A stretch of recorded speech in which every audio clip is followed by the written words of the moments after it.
This is Rabbi Shoff with thoughts on this week's Torah portion. This week is Parshas Korach. The Torah describes in Parshas Korach a fellow named On ben Peles. On ben Peles was on the side of Korach. Korach is waging a political battle against Moshe, and he wants to replace Moses. He thinks Moshe is a bad guy. Moshe, the hero of the Bible. And Korach has a group of people along with him, one of whom is called On ben Peles, On the son of Peles.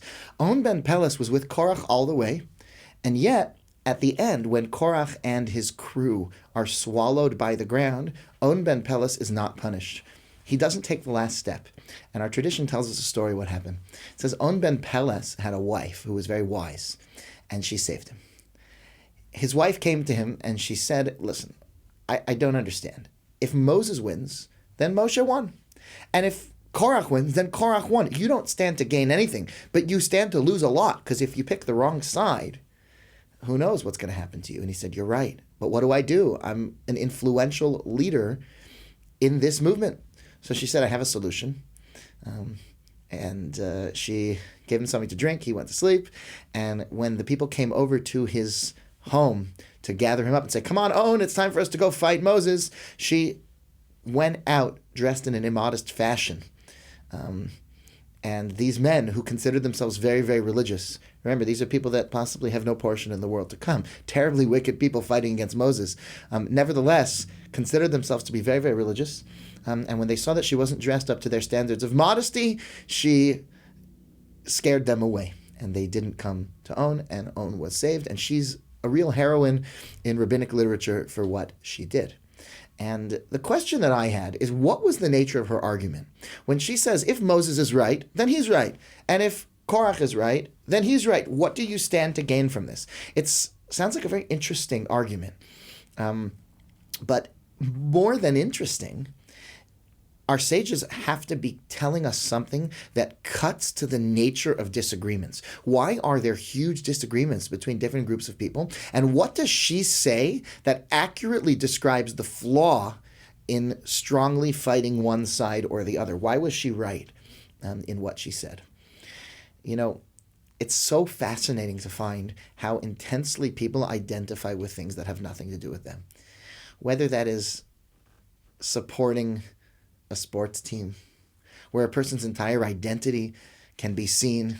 My family and I went to Six Flags, and we saw a fellow in front of us in line who had a massive tattoo of the Los Angeles Dodgers across the back of his neck. And one of my daughters said to me, that's so silly, because what if they change their name? What if they move to another city? What if he stops liking the Dodgers? It's a good point. I mean, it's just a team of people owned by somebody else. Why is it that our own identities can sometimes be so intensely connected to larger movements and larger things? And I believe that the answer is that we start to feel that that is me. I will win or I will lose based upon whether or not my candidate, my team, my religion. It's no longer that I have my own identity. My identity becomes unified in this larger identity, and that's a very appealing and attractive thing for people, so that when their soccer team loses, they can go and commit, enormously violent acts out of frustration because they feel as though they lost. And I believe that that's what On's wife was saying. There's a historical event that occurred in the mid-1800s that helps us illustrate this amazing, dynamic.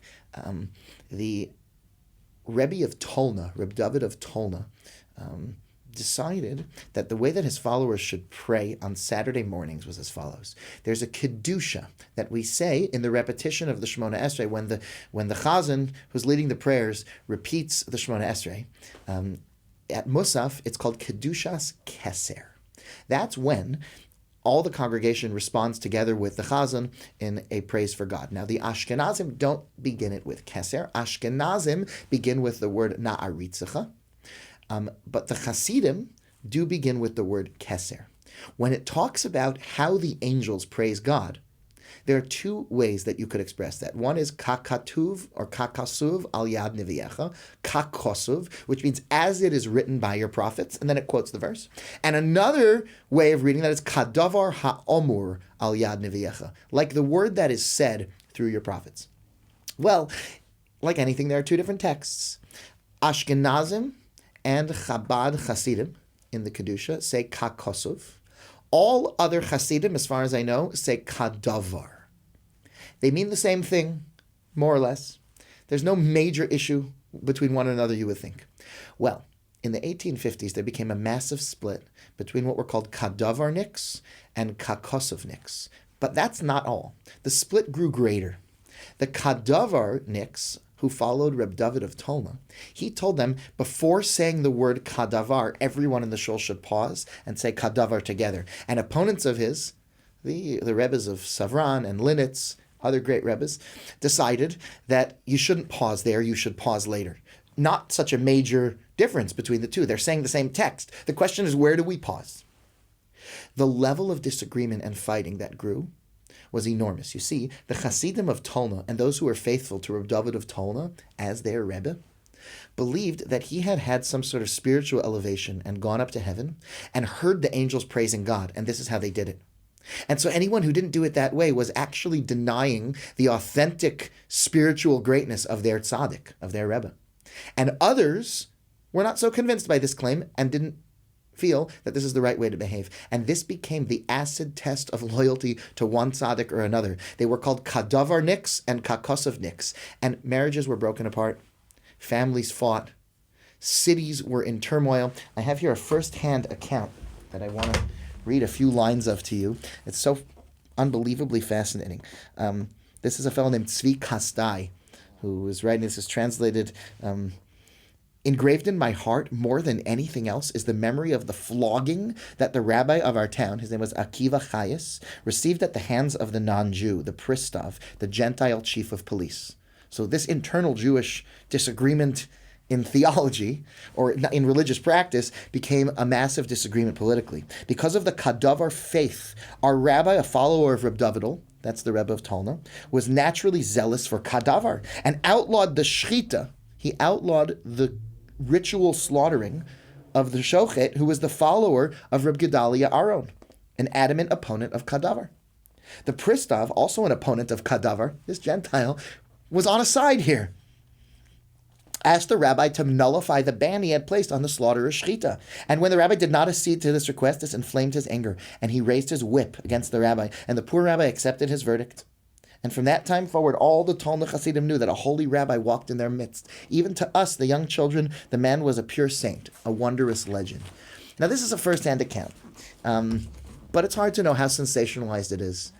But the idea that marriages were torn apart, families were destroyed, this historical experience is shocking, really. And it happened all throughout history. It's happening all the time on really, really minor things. People are torn apart, and the answer is we begin to feel that's me, the kadavar, the kakosov, that's me, and it's not me. And that's what the wife of On ben Pelas explained to him. Now, one more thing I want to share with you, though. There is a very important idea that we do have to be unified with others, and we have to care about things larger than ourselves. And if somebody is taking an innocent person, like Moses, and humiliating and insulting him, certainly we need to speak up. So how do we balance this? And I think that a person has to understand who they are. There's me, and then there's the community.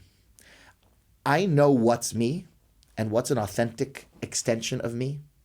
I care about myself, and I also care about my children because they're an extension of me. And I also care about my friends and my community and my universe because they're an extension of me. A person who has an authentic sense of self and knows who they are, and as an extension of that begins to grow and grow, that's authentic. That's how it's supposed to be. But when a person doesn't have a good sense of self, and so because they don't know who they are, they become part of this cult or that group or that sports team or that other thing, because they don't know who they are, it becomes an extremely dangerous thing.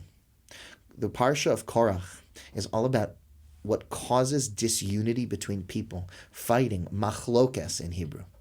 And the wife of On ben Pelas lets us know that if you know who you are and what you really need, You will never really have to find yourself at odds with other people in such a destructive way, because you will have your own identity. It will be healthy, it will be strong, and it will be your own.